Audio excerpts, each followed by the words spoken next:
Hello and welcome again.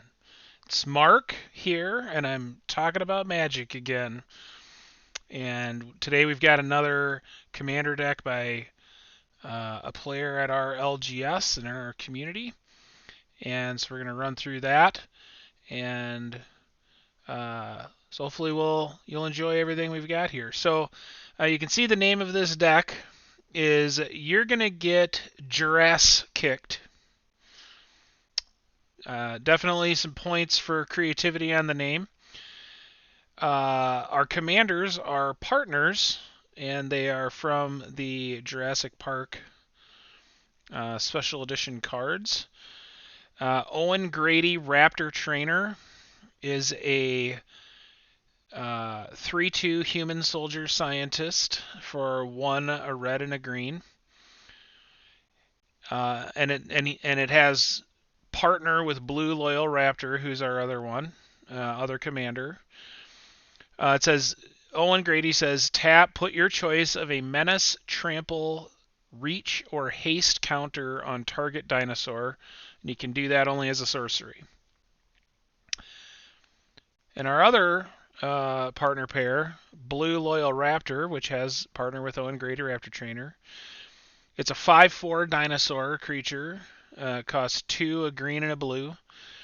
And it says for each kind of counter on Blue Loyal Raptor, each other dinosaur you control enters the battlefield with a counter of that kind on it. So,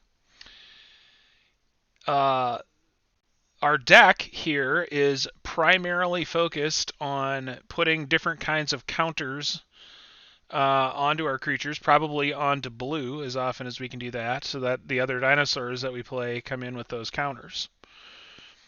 And so that's really the theme of the deck. This is a very unique take on a counters matter type of commander deck.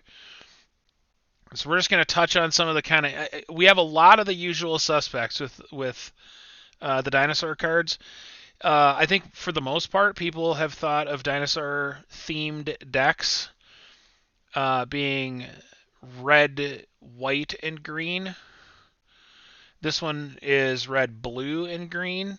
So I think it's safe to say that red and green are probably the two most prolific dinosaur related colors. Even though every color does have dinosaur cards, red and green are probably the most abundant. And so this deck is probably a little more red green. Well, not little, it's a lot more red green than it is blue. So there's a lot of the usual suspects with the dinosaur cards, and I'm not going to spend a tremendous amount of time talking about those because you can see those in other dinosaur-related decks. The cards that I kind of want to take a look at are the ones that put these different kinds of counters onto our dinosaurs. So here we have Hornbash Mentor. It says when it enters the battlefield, put a trample counter on target non-human creature you control. It also has an activated ability to put a +1 counter on each creature you control with trample. So that's kind of a good ability. I mean, there's multiple dinosaurs that have trample just kind of on their own. Here we have Wingspan Mentor. It says when it enters the battlefield, put a flying counter on target non-human creature you control. So these cards that have this ability, these were from Ikoria, which is one of really Ikoria is I shouldn't say one of, it's kind of the primary set and plane that you will find dinosaurs. This is from the original Ikoria set. So puts flying counters, and then it also has the tap ability to put a +1 counter on each creature you control with flying. Avian Oddity, again, Ikoria, you can cycle it to put a flying counter on target creature you control.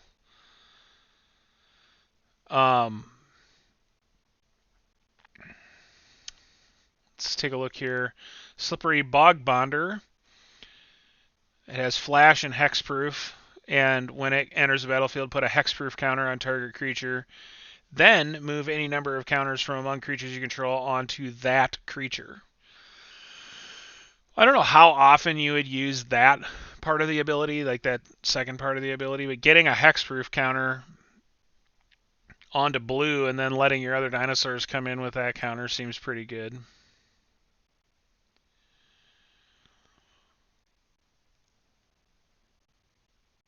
Let's see here. Again, we're looking at a lot of the typical dinosaurs you see.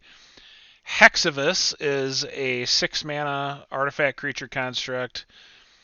Enters the battlefield with 6+1/+1 counters on it. You can remove a +1 counter from it to put a flying counter on another target creature. So again, putting flying counters on our dinosaurs. That, I mean, we've seen flying dinosaurs before, so we know that those things are, at least in the movies we've seen it, and we know that they're terrifying. And we got Scavenged Brawler here. This is another 6-man artifact creature. The creature itself has Flying, Vigilance, Trample, Lifelink. But if it's in your graveyard, you can pay 5 and exile it. And you can choose target creature and put 4+1/+1 counters, a Flying counter, a Vigilance counter, a Trample counter, and a Lifelink counter on that creature. You can only do that as a sorcery. But if we put all that on blue, any dinosaur that we get after that is, I mean, blue is already going to be a pretty insane beat stick if we get that stuff on there, but anything else that we get after that's going to be crazy. And then we have Titanoth Rex. It is a dinosaur itself, but it has that when you cycle it, you can put a trample counter on target creature you control. So again, all these different types of counters. In our spell slots here, this is a lot of, again, kind of the usual suspects in Commander. Farseek, Heroic Intervention, Nature's Lore. We do have this one card, though, Spectacular Showdown. Put a double strike counter on target creature, then goad each creature that had a double strike counter put on it this way. If you're putting a double strike counter on your dinosaur, you probably are totally satisfied that it's goaded. But again, I mean, Balagad Recovery, Beast Within, Chaos Warp, Cultivate Kadama's Reach. These are all sort of the usual suspects.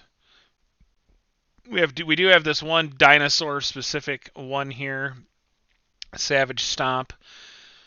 If you have a dinosaur, it costs 2 less to cast, but you put a +1 counter on target creature you control, then that creature fights target creature you don't control. So it's a way to get a counter on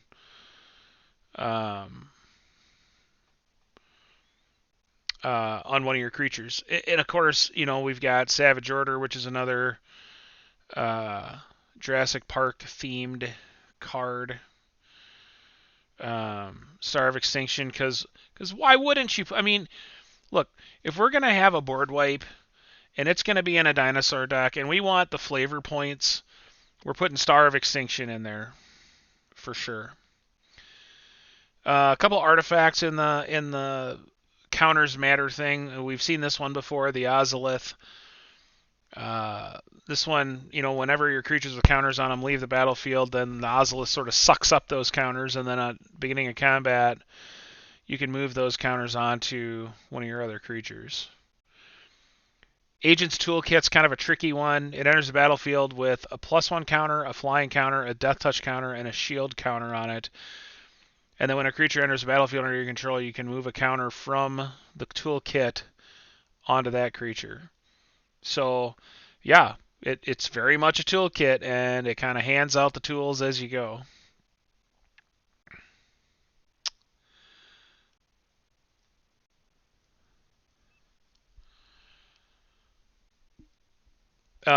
This Family's Favor enchantment, it says whenever you attack, put a shield counter on target attacking creature until end of turn it gains. Whenever this creature deals combat damage to a player, remove a shield counter from it, and you do draw a card.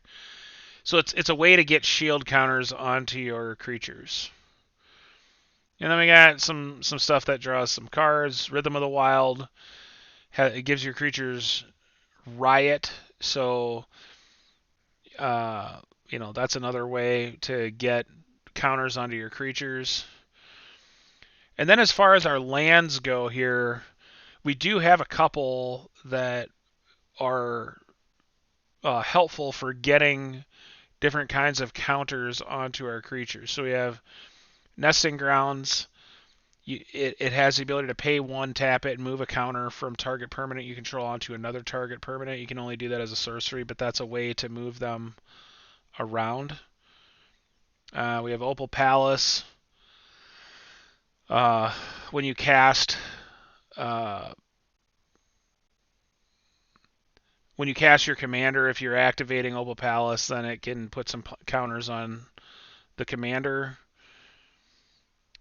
Then we got Tyrite Sanctum. You can pay 2, target legendary creature becomes a god in addition to its other types, and you put a +1/+1 counter on it. And then you can sacrifice Tyrite Sanctum and pay 4 and put an indestructible counter on target god.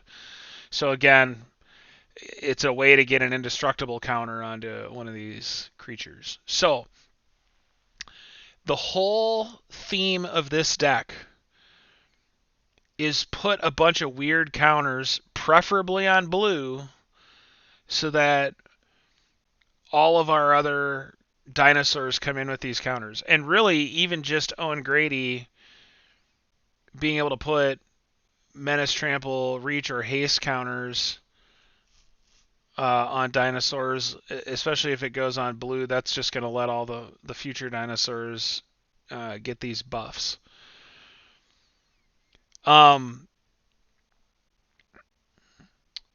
Like, as far as the build of this deck, I think this is maybe one of the only times I would ever say this, but I just don't really have any notes. You know, we're playing blue, but we're not casting counter spells. We're playing red, but we're not really playing burn spells. We're playing green for the ramp. But this is a deck that is really centered on its theme. And it is playing a bunch of the big dinosaurs. It's got Carnage Tyrant. It's got Itali. It's got both Italis. It's got Nezahal. It's got both Galtas. It's got Apex Altasaur. It's got Polyraptor. It's got Ripjaw Raptor. It's got Wayward Swordtooth. It's got Topiary Stomper, Thrashing Brontodon, Raging Ferocidon. It's got all the bells and whistles when it comes to the dinosaurs that you want to see. And so it's hard, like that part of it, it's hard to have any notes. And it's about as straightforward, and it's about as,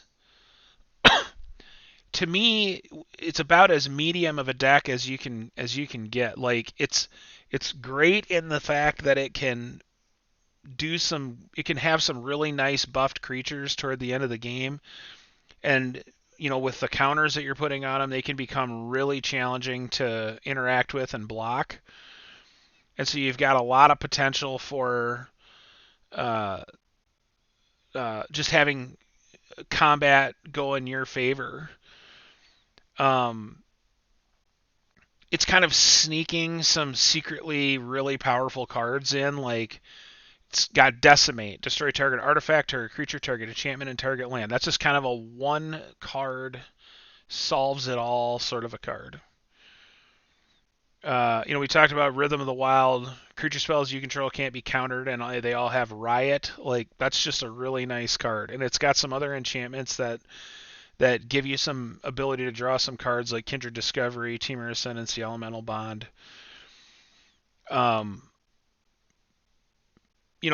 We're just, to me, this right here, I've said this before, this is to me right in the wheelhouse of Commander and what we're trying to do and what we want to do.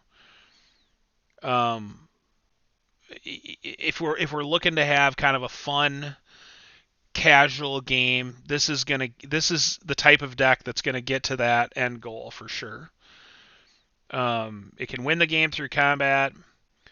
It's not really looking to be super disruptive to the opponents, although it's got a handful of cards that can be a little bit disruptive if need be. But it's not really looking to do that. It's looking to do its thing. And I think if you're playing a game against a deck like this and you're also kind of in the casual mode, the chances of uh, both having a good game and just getting to see some kind of wild stuff, because uh, this tandem is allowing some really cool things to happen. I just think it's really high that you're going to end up with that. Um, so if you're, another thing that I like is, even though we were talking about seeing some of the usual suspect cards, like we're not seeing any of the usual suspect green finishers like Craterhoof Behemoth or anything like that. We're letting the dinosaurs kind of stand on their own, and with their human trainer that's giving them some extra tools. So uh, if I was to give one more thought with regard to this, um, I think players, when they see blue at the table, they sort of automatically assume that there are counter spells and there are disruption spells and there are things that are gonna just get under their skin. It's one of the memes, really, of the entirety of Magic, and this deck isn't doing that. This deck is not taking that path. So even though there's nothing wrong with using counter spells, because every other color has its mode of interaction, and for blue it's counter spells. But like I said, it's kind of a meme with Magic that blue counters spells, and you either love it or you hate it, is kind of the running joke. And so when you see a blue deck that's not doing the typical blue things, it's almost like a little bit of a palate cleanser, and it's like, oh yeah, we can do these different angles of attack and do these different things, and it'll still be just fine. So that's just kind of an observation about maybe about Commander in the bigger sense, but um, yeah, big fan of this one, and I will say once again, I'm very, very appreciative of the fact that we've got people in our community that are interested in contributing to the continuation of this series that we have going here, and offering up decks that they've created as something for us to talk about. It's something for us to think about, and you know, hey, maybe we haven't thought about these different angles of attack in Commander before, and maybe it's nice to just see this stuff and get some ideas and get those juices flowing for things that we might like to do. So a big thank you again. I appreciate y'all watching. Hope you enjoyed the video. I love you all. Have a tremendous rest of your day, and I'll see y'all again next time. Peace.